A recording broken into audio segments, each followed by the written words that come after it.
उस वक्त न्यूयॉर्क में थी। उसके यहाँ पहला बच्चा पैदा होने वाला था। वो सातवें आसमान पर थी क्योंकि जन्नत उसके पैरों के नीचे आने वाली थी। नियामतें ये थी कि गिनी नहीं जा रही थी। तीसरा महीना था उसकी प्रेगनेंसी का।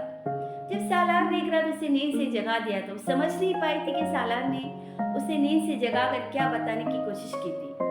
और यही कहते सालार की बेटी उसकी समझ में नहीं आ रहा था कि उसे किन अल्फाज में इतने बड़े नुकसान की इत्तला दी।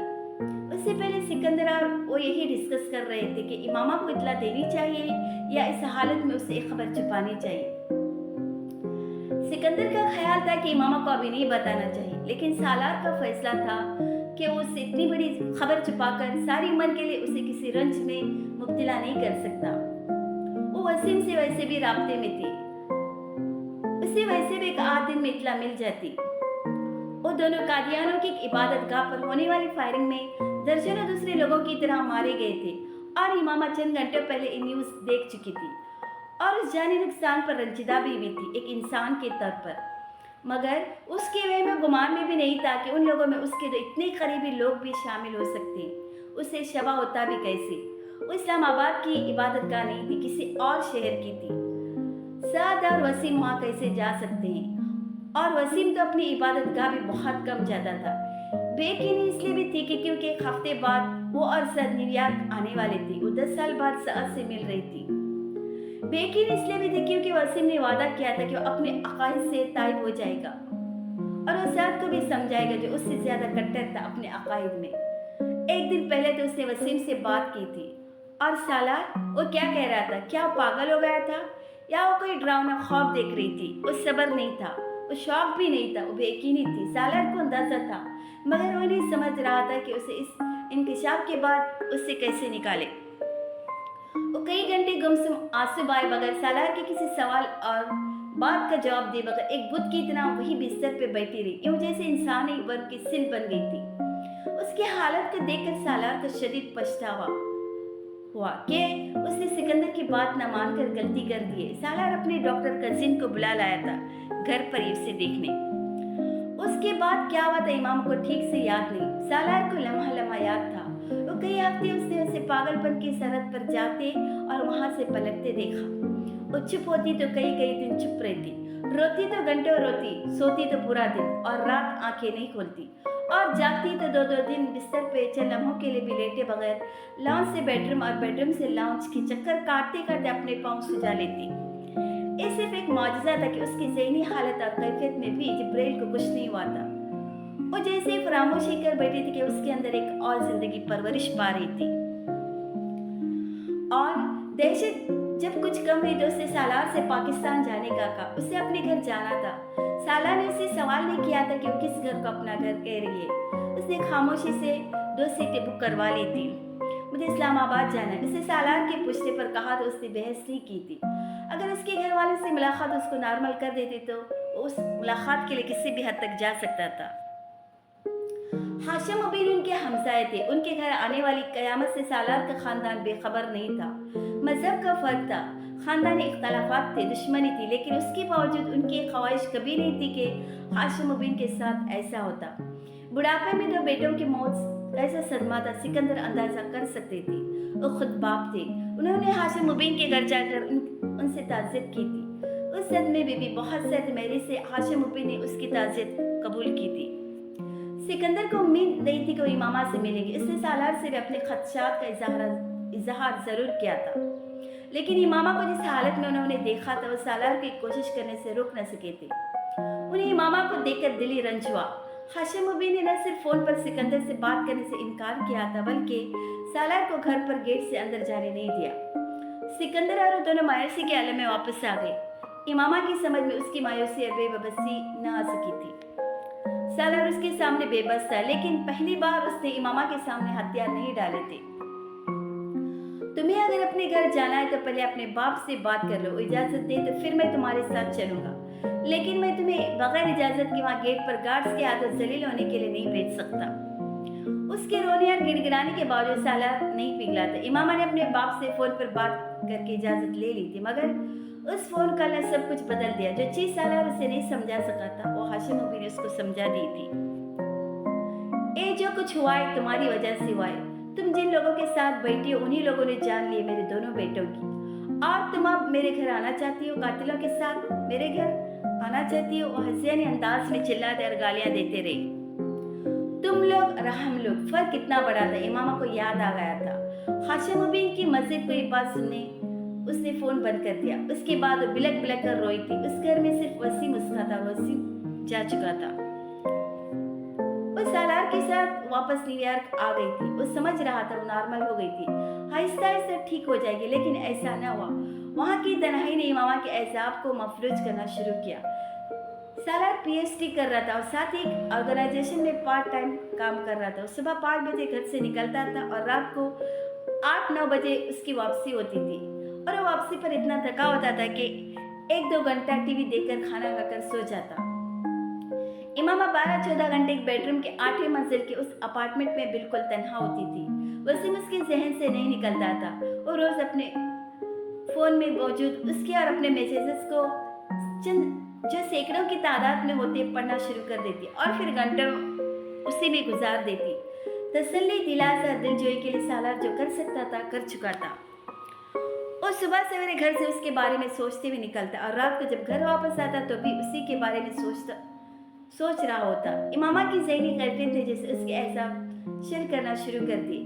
जिब्रील की पैदाइश में अभी बहुत वक्त था।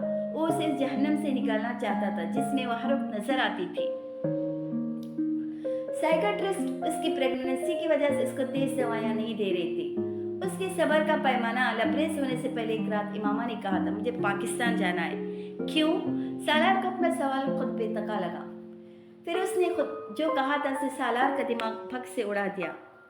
कल मैंने वसीम को देखा, वहाँ किचन काउंटर के पास वो पानी पी रहा था। बात करते हुए उसकी आवाज़ भर आई, मुझे लगता है मैं कुछ अरसा और यहाँ रहूँगी तो पागल हो जाऊँगी या शायद होना शुरू हो चुकी हो, और मैं ऐसा नहीं चाहती। ठीक है, हम वापस चले जाते, मुझे सिर्फ चंद हफ्ते दे दो। वो सब कुछ वाइंड अप करने के लिए सालार ने लम्हों में एक फैसला किया था। उसका चेहरा देखते हुए इमामा ने नफी में सर हिलाया। तुम पीएचडी कर रहे हो, तुम कैसे जा सकती हो मेरे साथ? मैं पीएचडी छोड़ दूंगा, डॉक्टरेट की डिग्री जरूरी नहीं, तुम और तुम्हारी जिंदगी जरूरी है, सालार ने जवाबन कहा। कुछ कहने की कोशिश में इमामा की आवाज भर आई। वो कह न पाई। उसने दोबारा बोलने की कोशिश की और इस बार वो बिलक बिलक कर रोने लगी थी। नहीं, तुम साथ नहीं आओगी। और क्यों जरूरी कि सारी जिंदगी तुम कुर्बानियां ही देते रहो मेरे लिए? अब पीएचडी छोड़ दो, अपना करियर छोड़ दो, तुम्हारी जिंदगी है, कीमती है तुम्हारा वक्त। तुम क्यों अपनी जिंदगी के इतने कीमती साल मेरे लिए जाया करो? साला ने कुछ कहने की कोशिश की। कोई और मौका होता तो उसका एतराफ उसको खुशी देता, लेकिन अब उसे तकलीफ दे रही थी। और रोते उसी तरह कह रही थी, I am not suitable for you. जितना सोचती मुझे यही एहसास होता है तुम्हारा एक ब्राइट फ्यूचर है, लेकिन मेरा वजूद तुम्हारी तरक्की के रास्ते में रुकावट है। मुझे एहसास है जुर्म होता है। और चुपचाप उसका चेहरा देख रहा था और रो रही थी और बोल रही थी, मैं तुमसे बहुत शर्मिंदा हूँ, लेकिन मैं बेबस हूँ। मैं कोशिश के बावजूद भी अपने आप को नॉर्मल नहीं रख पाती। और अब वसीम को देखने के बाद तो मैं और भी। वो बोलते बोलते रुक गई। सिर्फ उसके आंसू और हिचकियां नहीं थमी थी। साला, तुम बहुत अच्छे इंसान हो, बहुत अच्छे हो, तुम बहुत काबिल हो, तुम मुझसे बेहतर औरत डिजर्व करते हो, मैं नहीं। तुम्हें ऐसी औरत मिलनी चाहिए जो तुम्हारी जैसी हो, तुम्हें जिंदगी में आगे बढ़ने में सपोर्ट करे, मेरी तरह तुम्हारी पाँव की बेड़ी न बने।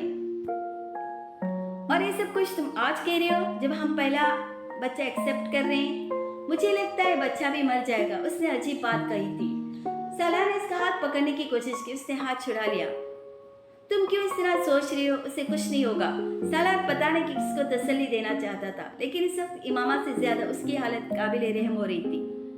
तुम बस मुझे पाकिस्तान भेजो। इमामा ने इसकी बात के जवाब में कुछ नहीं कहा। उसने एक बार फिर वही मुतालबा दोहराया था।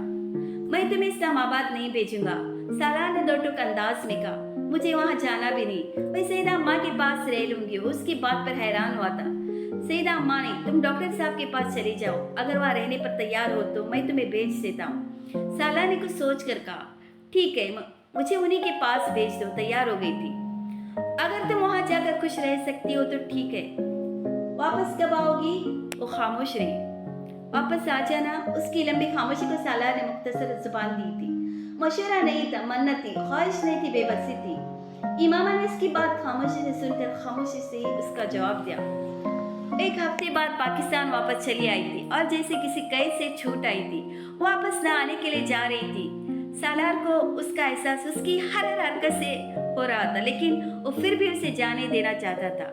अगर दूरी से उसकी हत्या हो सकती तो दूर हो जाए, लेकिन वो ठीक हो जाए। 4 महीने और गुजरते तो उसकी औलाद दुनिया में आ जाती। वो उसकी बका भी चाहता था और हिम्मत भी अपनी जानता था, जो आहिस्ता आहिस्ता खत्म हो रही थी। और डिप्रेशन इमामा की वजह से जैसे उसके वजूद में दाखिल होने लगा था।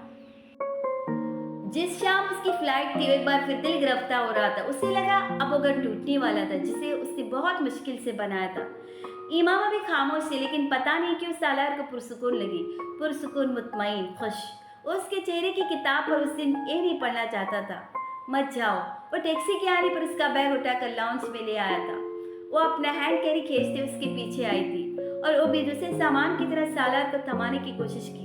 जब सालार ने उसका हाथ थाम लिया, उसने खिलाफे तवक्का हाथ नहीं खींचा था, बस हाथ उसके हाथ में रहने दिया था। बहुत देर सालार उसका हाथ यूं पकड़े रहा था, फिर उसने बहुत दिल गिरफ्तगी से उसका हाथ छोड़ दिया था। वो लम्स इमामा के साथ आया था। उस कैद से आज़ाद होने के बाद भी उसे बेकरार करता था। वो कई साल बाद एक दफ़ा फिर डॉक्टर सब्ताली के घर पनाह लेने आई थी और इस बार भी पनाह मिल गई। डॉक्टर साहब और उसकी बीवी की ज़हनी हालत से वाकिफ थे। कुछ दिनों के लिए इमामा ने महसूस किया था जैसे वो किसी कैद तन्हाई से निकल आई थी, मगर ये कैफियत भी वक्ती थी। सुकून यहाँ भी नहीं था। सारा उसे रोज़ फ़ोन करता था, कभी वो रिसीव कर लेती और कभी नहीं। कभी उससे लंबी बात करती, कभी मुख्तसर। पता नहीं कितने दिन थे जो उसने उसी तरह गुजारे। नहर के किनारे ऊंचे लंबे दरख्त हवा से हिलते तो उनके पत्तों से सूरज की किरणें छन छन कर कर नहर के पानी पर पड़ी लहजा भर के लिए उसे रोशन करती, गायब होती। बस एक लम्हा था जब उसने सोचा कि उसे उस पानी में उतरना चाहिए। उससे पहले कि वो कदम उठाती, किसी औरत की आवाज पर ठिठक गई थी, ये जरा खट्टा तो बंधवा दे मेरे साथ बेटा।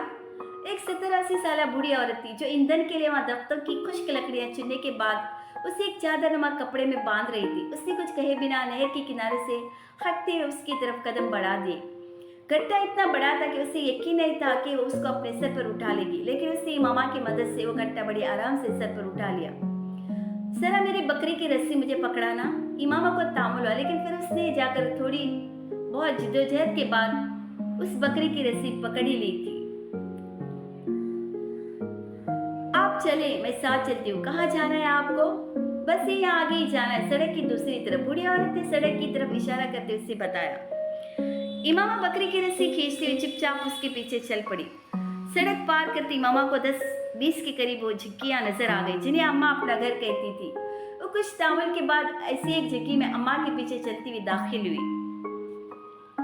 उसने यहाँ के कोने में सर पर लादा हुआ गटरा उतार फेंका था। एक चूल्हे पर मिट्टी की एक हंडिया चढ़ी हुई थी। वहां एक असदा सी हरारत थी, जैसे वो किसी गर्म आगोश में आ गई थी। अरे तू खड़े क्यों अब तक?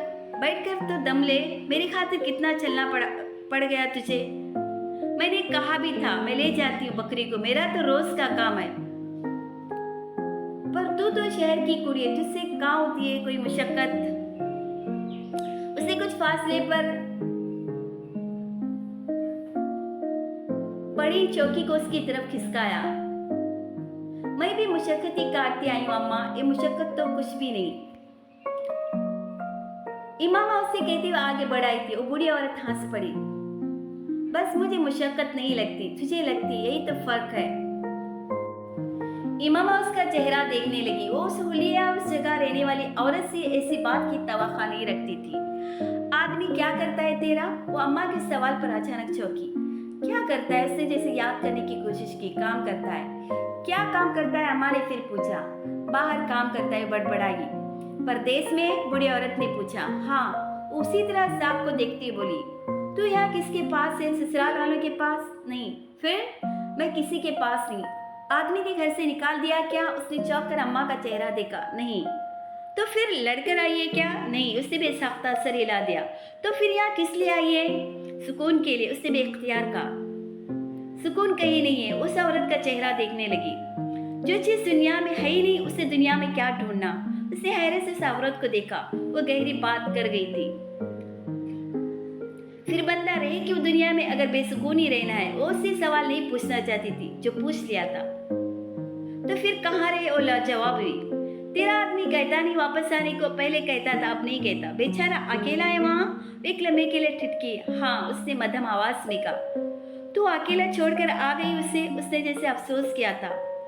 तुझसे प्यार नहीं करता? एक लम्हे के लिए साख्त हुई। करता था। उसकी आवाज बेहद मध्यम थी। ख्याल नहीं रखता था। आवाज और भी मध्यम होती गई। रोटी कपड़ा नहीं देता था। वो अपनी आवाज बमुश्किल सुन पाई। तूने फिर भी छोड़ दिया उसे। तूने भी अल्लाह से बंदे वाला मामला किया उसके साथ। सब कुछ लेकर भी दूर हो गई उससे। वो बोल न सकी। तुझे डर भी नहीं लगा कि कोई दूसरी औरत ले आएगा? वो नहीं। तुझे प्यार नहीं है उससे? क्या सवाल आया था। कभी प्यार किया है? आंखों में सैलाब आया। किया था। उसने आंसुओं को बहने दिया। फिर क्या हुआ? नहीं मिला। सर झुकाकर उसने आग में कुछ लकड़ियां डाली। मिला नहीं है, उसने छोड़ दिया। उसके मुंह में जैसी हरी मिर्च आई। उसने छोड़ दिया। प्यार नहीं करता होगा, अम्मा ने बेसाख्ता कहा। प्यार करता था लेकिन इंतजार नहीं कर सकता था। उसने पता नहीं क्यों सफाई दी उसकी। जब प्यार करता है इंतजार करता है। जवाब खटाक से आया था। उस आदमी की वजह से घर छोड़ आई अपना? नहीं, बस वहां बेसुकूनी थी मुझे इसलिए। क्या बेसुकूनी थी? वो बरसी आंखों के साथ बताती गई। अम्मा चुपचाप सुनती रही। उसके खामोश होने पर भी वो कुछ न बोली। वहां नहर किनारे क्या कर रही थी? बहुत बुज़दिल हूं अम्मा, मरने के लिए नहीं खड़ी थी। यानी तुम तो बड़ी बहादुर हो, मुझसे भी ज्यादा बहादुर। नहीं, मैं तो बहुत कमजोर हूँ, इमामा ने कहा। तुझे अपनी होने वाली औलाद का भी ख्याल नहीं आता, प्यार नहीं आता उस पर? उसकी आंख एक बार फिर बरसने लगी। कोई इस तरह घर छोड़ के आता है जैसे तुम छोड़ कर आ गई? मर जाते, बड़े बड़े प्यारे मर जाते, पर कोई एक के मरने पर बाकियों को छोड़ देता है। मैं अब किसी से प्यार नहीं करना चाहती अम्मा। मैं जिससे भी प्यार करती हूँ मुझसे छिन जाता है। बार बार प्यार करूँ, बार बार गंवा दूँ। मैं अब उस तकलीफ से नहीं गुजर सकती। और रोती जा रही थी। ये तो नहीं, बल्कि ये तो कोई इंसान भी नहीं कर सकता कि अपनों को इसलिए छोड़ दे के उसके बिछड़ने की तकलीफ से बच जाए। एक का दर्द झेल नहीं पा रही हो तो सबको इकट्ठा छोड़कर सह पाओगी? इमामा के पास जवाब नहीं था। उस झिकी के अंदर मेरा बेटा है, ठहरो जरा, मैं उसे लेकर आती हूँ। वो औरत एकदम उठकर अंदर चली गई। चंद मिनट के बाद वो एक रेडीनुमा ट्रॉली को धकेलती बाहर लाई, जिसमें एक दुबला पतला मर्द एक बिस्तर पर लेटा हुआ कई के लगा रहा था, जैसे वो माँ की तवज्जो मिलने पर खुश हो। वह ज़हनी और जिस्मानी तौर पर मासूर था। मेरा अकलौता बेटा है ये। 38 साल मैंने इसके सहारे गुजारे। अल्लाह के बाद 5 बेटे पैदा हुए पर खत्म हो गए। फिर ये पैदा हुआ तो शौहर ने कहा उसे किसी दरगाह पे छोड़ आते। मैं नहीं पाल सकता ऐसी औलाद को, पर मैं कैसे मान सकती थी? मुझे तो प्यार ही बड़ा था उससे। शौहर 2-4 साल समझाता रहा पर मैं न मानी। अल्लाह की दी हुई चीज को कैसे फेंक देती? शौहर को बड़ा प्यार था मुझसे, पर उसे औलाद भी चाहिए थी। वो मर गया तो सारी जायदाद रिश्तेदारों ने छीन ली। बस बेटा मेरे पास रहने दिया। ये ठीक होता तो ये भी छीन लेते। 38 साल से उसका और मेरा साथ है। उसको शौहर के कहने पर दरगाह छोड़ाती तो मेरा क्या होता? कोई बोझ था जो इमामा के कंधों से हट रहा था, कोई शहर था जो टूट रहा था। जो छोड़ा अल्लाह दिया, उस पर सब्र कर और खुद किसी को छोड़ न दे। अल्लाह पसंद नहीं करता ये। गम बहुत बड़ा था मेरा अम्मा। अल्लाह ने तुझे गम दिया, तुमने अपने आदमी को। तो कौन सा अपना गम अपने अंदर रखकर बैठ गई थी? उसे सालार याद आ गया। उसकी आंखें धुंधलाई। उसकी मोहब्बत, उसकी इनायत याद आई और उसकी उस औलाद का ख्याल आया जिसे उसने बड़ी दुआ में मांगा था। और जब दुआ पूरी हुई तो किसी चीज की कदर नहीं कर रही थी। वो जाने से पहले एक बार फिर उस बूढ़ी औरत से मिलने आई थी, उसके लिए कुछ चीजें लेकर। उसी बेहद कोशिश के बावजूद न वो झक्की मिली न वो औरत। जिब्राइल सिकंदर अपनी पैदाइश से पहले अपनी माँ के बहुत सारे राजों का अमीन था। अमेरिका के अस्पताल के न्यूरो सर्जरी के डिपार्टमेंट के ऑपरेशन थिएटर में डॉक्टर जिस शख्स का दिमाग खोले बैठे थे वो आबादी के उस 2.5% से ताल्लुक रखता था जो 150 IQ लेवल रखते थे और उसके साथ गैर मामूली सलाहियतों के मालिक थे। वो ऑपरेशन 8 घंटे से हो रहा था और न जाने मज़ीद कितनी देर जारी रहना था। डॉक्टर्स की टीम को लीड करने वाला डॉक्टर दुनिया के काबिल तरीन सर्जन में से एक माना जाता था। वाशिंगटन में वर्ल्ड बैंक के हेडक्वार्टर्स में सालार सिकंदर की पहली मीटिंग नहीं थी। वो दर्जनों बार वहाँ आ जा चुका था, मगर अपनी ज़िंदगी में वो कभी किसी बोर्ड रूम में दिमाग पर इतना बोझ लेकर नहीं बैठा था जितना उस दिन बैठा था। वो फ्लाइट के दौरान 2 घंटे सोया था, बाकी का वक्त उसने उस प्रेजेंटेशन को बार बार देखते और उसमें तब्दीलियां और इजाफे करता गुजारा जो उस मीटिंग में पेश करने आया था। सालार को सांपों के बिल में बैठकर उसका जहर निकालने की तजवीज़ पेश करनी थी और उसे अपनी कामयाबी या नाकामी के बारे में कोई खुशफहमी या गलतफहमी नहीं थी। उसकी फ्लाइट वाशिंगटन में जिस वक्त पहुंची उसके ठीक 4 घंटे बाद वर्ल्ड बैंक के दरबार में उसकी हाजिरी थी और एक बार फिर होटल के कमरे में सोए बगैर कागजात को पलंदा देखता रहा जो उसे प्रेजेंटेशन के साथ बोर्ड रूम में तकसीम करना था। उन कागजात के ढेर को अगर वो कोर्ट में पेश कर देता तो वो केस जीत जाता, लेकिन सवाल ये था कि दुनिया में ऐसी कौन सी अदालत थी जो इस केस को सुनती। अबाका का आलमी अदालत इंसाफ में जाने के वसाइल नहीं रखता था और वर्ल्ड बैंक में काम करता था। वो अपने प्रोफेशनल मामलात खुफिया रखने का पाबंद था। उसे मालूम भी नहीं था कि पैट्रिस सेबाका का उस वक्त न्यूयॉर्क के एक अस्पताल में जिंदगी और मौत की जंग लड़ रहा था। उस वर्ल्ड रूम का माहौल वैसा नहीं था जैसा उसने हमेशा देखा था। संजीदगी हर बोर्ड रूम का हिस्सा होती है, लेकिन जो उसने उसे वहां देखी वो सर्द मेहरी थी। वहां बैठे साथ के साथ लोगों के चेहरा और आंखों में एक जैसी सर्द मेहरी थी, ऐसी सर्द मेहरी जो किसी भी कमजोर एहसाब के इंसान को हवास बाख्ता करने के लिए काफी थी। बेतासर चेहरे और औसान खता करने वाली नजरें, एक बेजी शक्ल की मेज के गिर्द टांगों पर टांगे रखे 5 मर्द और 2 औरतें उस काम के माहिर थे जो इस वक्त कर रही थी। वर्ल्ड बैंक के सालार सिकंदर जैसे कई बाज़मीर एम्प्लॉइज का धड़न तख्ता कर चुके थे। सालार सिकंदर उनके सामने क्या शय था, कम अज कम उस मीटिंग के आगाज से पहले वही सोच कर आए थे। सालार सिकंदर ने मीटिंग के आगाज में उस मीटिंग की सरबराही करने वाले हेड के इब्तिदाई कलमात बड़े तहम्मुल से सुने थे और सालार सिकंदर की नाहली नाकामियां और कोताहियों को डिस्कस कर रहे थे। सालार ने बाकी 6 लोगों की नजरें खुद पर जमी महसूस की। मैं इनमें से किसी भी बात का जवाब देने से पहले इस प्रोजेक्ट के हवाले से एक प्रेजेंटेशन देना चाहता हूँ, क्योंकि मेरा ख्याल है इनमें से बहुत सारे सवालात और एतराज़ात के जवाब मौजूद है जो आप लोग मुझ पर कर रहे हैं। सालार ने माइकल के इब्तिदाई कलमात के बाद उसके इस इल्ज़ाम का जवाब देने के बजाय कहा। सालार एक के बाद एक स्लाइड प्रोजेक्टर पर दिखाता गया। उन 7 लोगों ने वो प्रेजेंटेशन बेतासर चेहरे के साथ साफ बैठे दम साधे देखी, लेकिन उसके खत्म होने के बाद उन 7 के जहन में जो खदशा भरा था वो एक ही था। सालार सिकंदर के हाथ में वो ग्रेनेड था जिसकी पिन निकाले बैठा था। वो जहां भी पड़ता तबाही फैला देता। प्रोजेक्टर की स्क्रीन तारीख हुई। सालार ने अपने लैपटॉप को बंद करते उन 7 के चेहरे पर नजर डाली। इतने सालों की पब्लिक डीलिंग के बाद वो इतना अंदाजा तो लगा पाया था कि उसने वो प्रेजेंटेशन वहां पेश करने में अपना वक्त जाया किया था। तो तुम इस प्रोजेक्ट में काम नहीं करना चाहते? माइकल ने खामोशी तोड़ते उससे जो सवाल किया था उससे सालार के खदशात की तस्दीक की। मैं चाहता हूँ कि वर्ल्ड बैंक कांगो में इस प्रोजेक्ट को खत्म कर दे, सालार ने भी वक्त जाया किए बगैर कहा। तुम मुज़ाहिका खैज बातें कर रहे हो। इतने सालों से शुरू किए जाने वाले प्रोजेक्ट को वर्ल्ड बैंक एक छोटे से अहदेदार के कहने पर खत्म कर दे, क्योंकि उसे बेटे बेटाई फोबिया हो गया है कि बैंक कांगो में इंसानी हकूक़ की खिलाफ वर्जी करने वाले प्रोजेक्ट्स को सपोर्ट कर रहा है। वो जोलिया पेट्रोड थी जिसने बेहद तहसीकामिज अंदाज में सिलगा देने वाली मुस्कुराहट के साथ सालार से कहा था, अगर मैं फोबिया का शिकार है, मेरा दिमागी खलल है, तो बीमारी इस वक्त उन जंगलात में बसने वाले लाखों लोगों को लाख हो चुकी है। सालार तुर्की ब तुर्की जवाब दिया था। तुम क्या हो, किस हैसियत में कांगो में बैठे हो? वर्ल्ड बैंक के एक एम्प्लॉय के तौर पर, एक ह्यूमन राइट एक्टिविस्ट के तौर पर। कांगो के लोग या पिगमेस तुम्हारा दर्द सर नहीं है। तुम्हारी तरजीह सिर्फ एक होनी चाहिए कि तुम मुकर्रर वक्त पर प्रोजेक्ट मुकम्मल करो। इस बार बात को तरशीह से काटने वाला अलेक्जेंडर राफेल था जो वर्ल्ड बैंक के सदर के करीबी मावनीन में से एक था। तुमने वो कॉन्ट्रैक्ट पढ़ा है? वो शराइत और ज़ाबित पढ़े जिनसे इत्तेफाक करते हुए तुमने साइन किए थे। तुम अपनी कॉन्ट्रैक्ट की खिलाफ वर्जी कर रहे हो और बैंक तुम्हें जॉब से निकालने का पूरा अख्तियार रखता है इसके बदले में। मैंने अपना कॉन्ट्रैक्ट पढ़ा है और वर्ल्ड बैंक का चार्टर भी पढ़ा है। दोनों में कहीं भी ये नहीं लिखा था कि मुझे कोई ऐसा काम करना पड़ेगा जो बुनियादी इंसानी हुकूक और किसी मुल्क के कवानीन की धज्जियाँ उड़ा सके। अगर ऐसी कोई शक मेरे कॉन्ट्रैक्ट में शामिल थे तो आप मुझे रेफरेंस दें।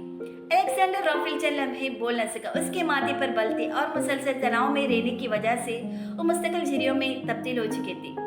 और तुम अपने आप को लोगों से ज़्यादा काबिल समझते हो जिन्होंने प्रोजेक्ट कई साल की तहकीक के बाद शुरू किया था। तुम समझते हो जिन लोगों ने फिजिबिलिटी बनाई थी वो इडियट्स थे। और अब तहसीकामिज़ अंदाजा में अंदाज में उससे पूछ रहा था। नहीं, वो इडियट्स नहीं थे, न मैं इडियट हूँ, वो फेयर नहीं थे और मैं हूँ। बात सिर्फ इस दयानत के जो फिजिबिलिटी तैयार करते वक्त नजरअंदाज की गई है, वरना ये मुमकिन ही नहीं कि उस प्रोजेक्ट की फिजिबिलिटी रिपोर्ट तैयार करते हुए इतनी अकल के अंधे और ना अहल हो के उन्हें उन सब नजर ना आया हो जो मुझे नजर आया है और मेरे अलावा लाखों मकामी लोगों को नजर आ रहा है। वर्ल्ड बैंक को उस प्रोजेक्ट के हवाले से ज्यादा इन्वेस्टिगेशन करनी चाहिए, एक इंक्वायरी कमेटी बनाकर। मुझे यकीन है कि अगर उस कमेटी ने दयानतदारी से काम किया तो उन्हें भी ये सब नजर आ जाएगा जो मुझे नजर आ रहा है।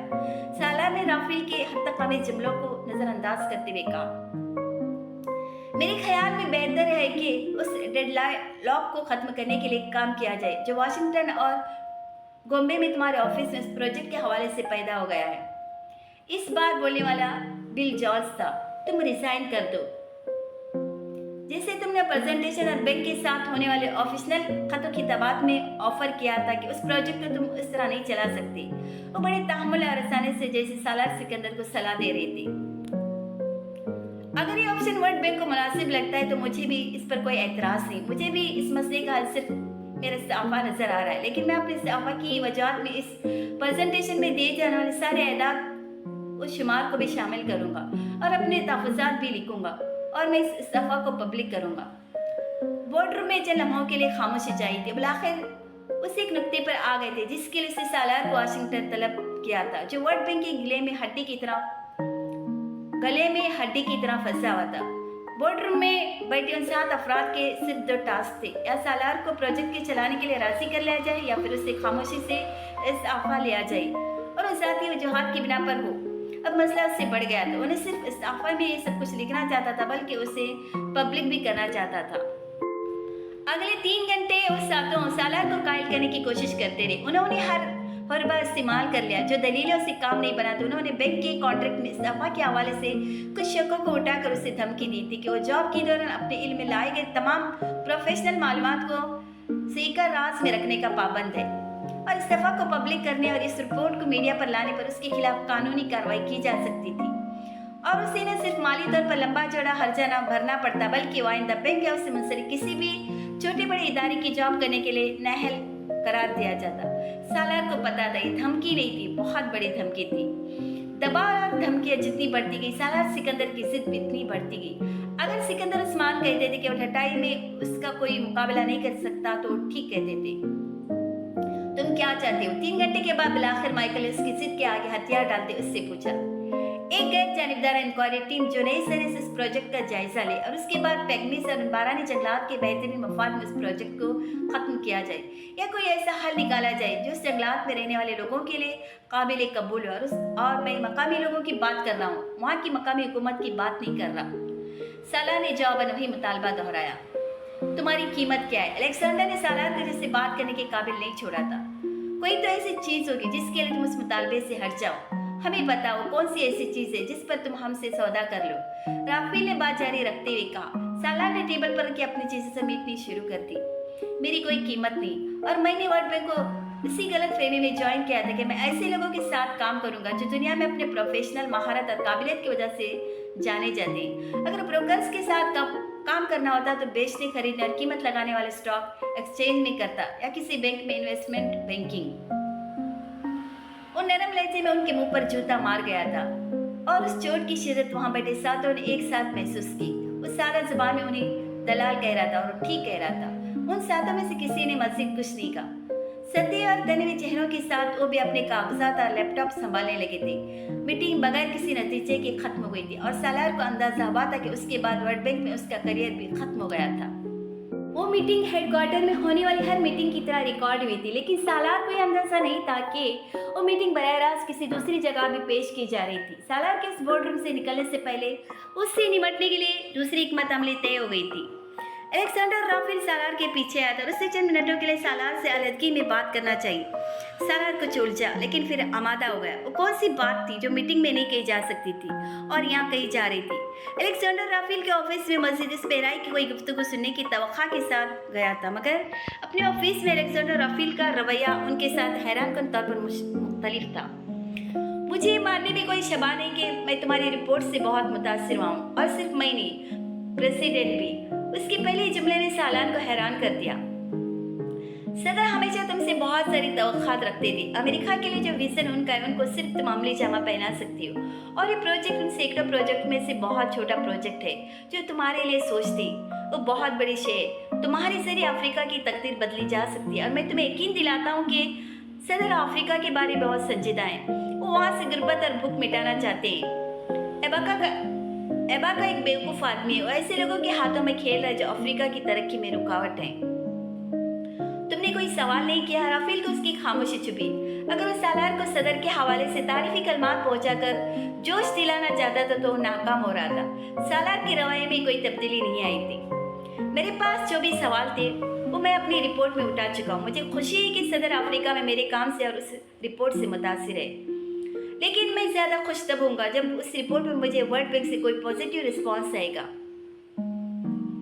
बैंक तुम्हें वाइस प्रेसिडेंट का ओहदा देना चाहता है और प्रेसिडेंट की ज़ाती दिलचस्पी की वजह से हो रहा है। और उस सिलसिले में अमेरिकन गवर्नमेंट से भी बात हुई है उनकी। राफेल ऐसे बात कर रहा था जैसे बड़े राज अफशा कर रहा उस पर। उसकी मायूसी की इंतहा न रही थी जब उसने मेज की दूसरी तरफ बैठे अपने से 15 साल छोटे स्मत के चेहरे को उस खबर पर भी बेतासिर पाया। और इस ओहदे के बदले में मुझे क्या करना है? राफेल को इतनी लंबी तकरीर के बाद इतना डोटोक सवाल सुनने की तवक्का नहीं थी। प्रेसिडेंट को इस प्रोजेक्ट पर तुम्हारी सपोर्ट चाहिए, मतलब और गैर मशरूत सपोर्ट। राफेल ने अब तमीदों में वक्त ज़ाया नहीं किया था। मेरा ख्याल है वो मैं नहीं दे सकूंगा। इस प्रोजेक्ट के हवाले से मैं अपनी राय बता चुका हूँ। मराआत और अहदे मेरे स्टैंड को नहीं बदल सकते। क्या कुछ और कहना है?